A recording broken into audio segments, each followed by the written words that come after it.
di dunia Bitcoin ini. Hmm. Karena ini yang bikin kekayaan paling cepat, yang paling banyak. Jadi kalau dicari di dunia ini, ada 2 industri yang bikin orang paling cepat, paling kaya. Artificial intelligence sekarang, dan kedua itu kripto. Jadi gue itu karena dari dulu gue cuman carinya mau jadi kaya untuk gue bagikan. Jadi prinsip hidup gue tuh gue pengen jadi kaya untuk gue bagikan semua nanti di belakang. Jadi gue harus cari yang paling cepat, paling kaya itu apa? Industrinya. Oke, Dari cepat situ. tapi kan spekulatif gimana ya? Terlepas dari Bitcoin dan kripto dan lain, Bitcoin bagian dari kripto ya bro. Betul. Tapi maksud gue terlepas dari cepatnya kan tetap ada spekulatif. Betul, tapi layaknya semua industri yang baru, semuanya juga spekulatif. Jadi internet tahun 1990 juga nggak semua orang percaya, bro. Oke. Internet tuh orang dulu skeptis sama email. Nggak mungkin lah gantiin surat. Orang semua skeptis, sampai akhirnya teknologi tuh nggak akan nunggu lu. Jadi kalau lu nggak ikutin teknologi, dia akan tinggalin lu. Contohnya seperti media ini. Zaman dulu kan orang seperti kita nggak bisa punya saluran kita sendiri. Kita harus numpang ke TV yang dimonopoli itu. Sekarang nggak bisa, semua orang bisa jadi medianya sendiri-sendiri. Kalau mereka TV itu nggak adopsi ke digital, mati mereka pasti. Dan udah banyak yang mati kan. Banyak. Jadi teknologi itu sifatnya seperti itu bro. Teknologi itu nggak akan nunggu, mereka akan makan lu semua. Teknologi itu. Kripto ini bagian dari teknologi. Kalau ke depannya menurut gua itu akan semua pakai smart contract, blockchain dan lain-lain.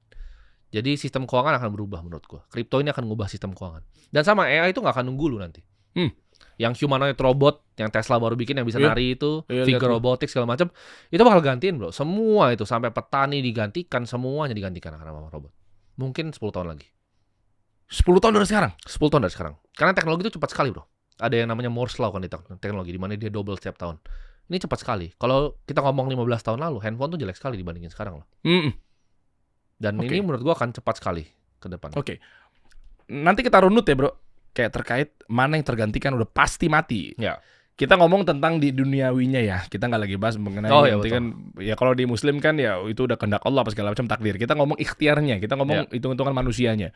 Bahwa mana yang mati, mana yang harus lu tinggalkan. Gue pengen lu konkret. Meskipun kalau mau teknis lu tinggal di akademi kriptonya dia aja. Tapi di gua karena audiensnya mikro.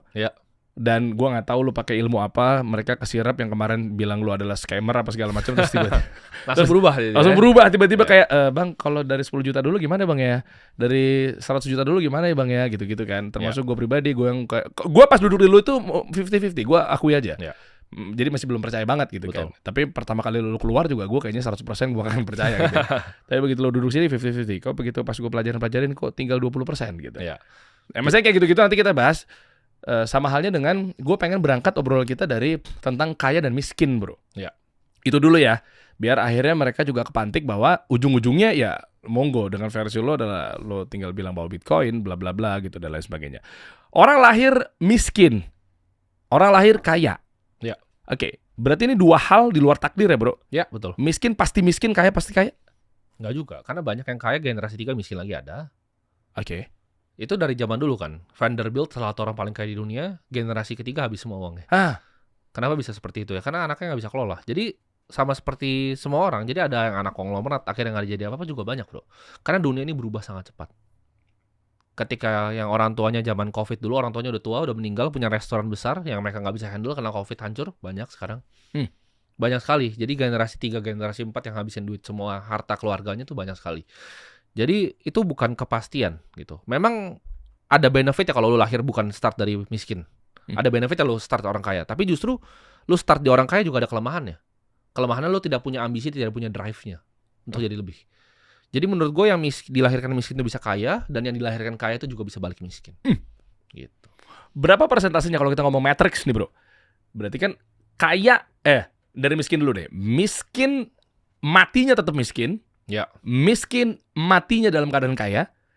Kaya matinya tetap kaya. Kaya matinya miskin. Udah pasti paling banyak miskin mati tetap miskin. Kenapa? Karena miskin itu kan soal pola pikir. Dan pola pikir kita paling banyak dibikin sama siapa? Orang tua kita pastinya. Jadi kalau orang tua kita itu miskin banget, pasti pola pikir yang diajarin salah semua. Ya. Kalau kamu kuliah, kamu pasti bisa jadi orang sukses. Contohnya seperti itu. Emang salah? Pola pikir salah menurut gua. Salah Menurut gua. Kuliah scam. Menurut gue scam. Menurut gue scam. Di era sekarang ya. Lo kenapa lu bikin sekolah? Karena gini. Jadi sekolah itu beda. Sekolah yang gue bikin TK kan.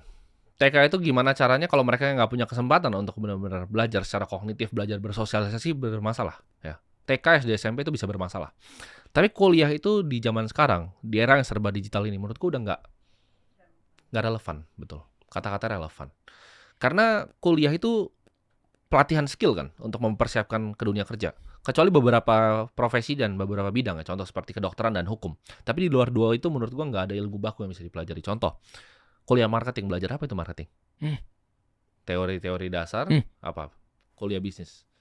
Belajar apa? Bisnis modal kanvas, dosen aja nggak punya bisnis. Mau ngajarin gimana? Apa yang mau belajar tuh? Ya kan? Value proposition design. Ya, lu misalnya mau belajar marketing, kenapa nggak belajar di sini? Ya kan? Belajar caranya bikin media di sini sama orang yang praktisi yang beneran bikin media, ya kan? Wah, thank you. Masa dosen nggak pernah bikin campaign, nggak pernah kerja sama brand, yang misalnya lu bikin setiap hari nih misalnya, setiap hari emang lu punya tim udah kerja sama brand, ngerti media, placement itu di luar kepala lah gitu. Ini dosennya nggak pernah nih seumur hidupnya terus ngajarin lu marketing. Jadi menurut gua nol yang bisa dipelajari di sana. Kecuali lu ambil misalnya yang sangat spesifik, misalnya lu mau jadi aerospace engineering, lu ambil di MIT itu bisa lah lu belajar. Tapi kalau yang kayak di Indonesia marketing, bisnis, manajemen, itu lu bisa belajar online semuanya. Tapi ada yang bilang kayak gini bro, dosen karena memang dia nggak punya bisnis karena hidup itu terbagi. Ada yang fokus pada teoritisnya, ada yang fokus pada praktisisnya gitu. Ya bener, kayak orang bilang kan coach basket. Tapi kan coach basket yang jago-jago dulunya pernah banyak yang pemain. Jago-jago loh. Yeah. Coach bola aja jago-jago, main bolanya tuh kalau diadu sama lu di jalan mungkin kalah lo sama coach bola yang udah tua gitu. Jago-jago mereka. Jadi jangan ngomong kayak gitu. Dosen itu agak sedikit beda, ya kan? Mereka banyak yang cuma dari lulus mereka jadi asisten dosen, lalu jadi dosen, habis itu ngajar. Akhirnya nggak ada real life experience yang bisa di-share ke mahasiswanya kan. Dan itu kan jadi sebuah industri yang dimiliki oleh kampus-kampus ini. Ini industri besar, $1 triliun. Yang sebenarnya kalau di luar negeri juga harusnya banyak yang gratis. Contohnya seperti Harvard, Stanford, Wharton. Itu kan mereka punya endowment fund yang besar sekali. Mereka punya dana abadi yang besar sekali. Kenapa harus orangnya masih bayar? Itu kan pertanyaan. Itu industri, ini kan industri. Oh, soalnya pola mereka wakaf produktif ya? Oh iya, betul. Harus. Kalau di kita kan bukan begitu ya? Ya, jadi jawabannya adalah ini adalah sebuah industri, sebuah bisnis kan. Ini sebuah industri. Jadi kalau misalnya menurut gua apakah ini berfungsi? Ya enggak. Karena gua semester 1 gua masuk, gua langsung out gua. Kenapa? Yang ada ilmu yang gue bisa pelajari gitu.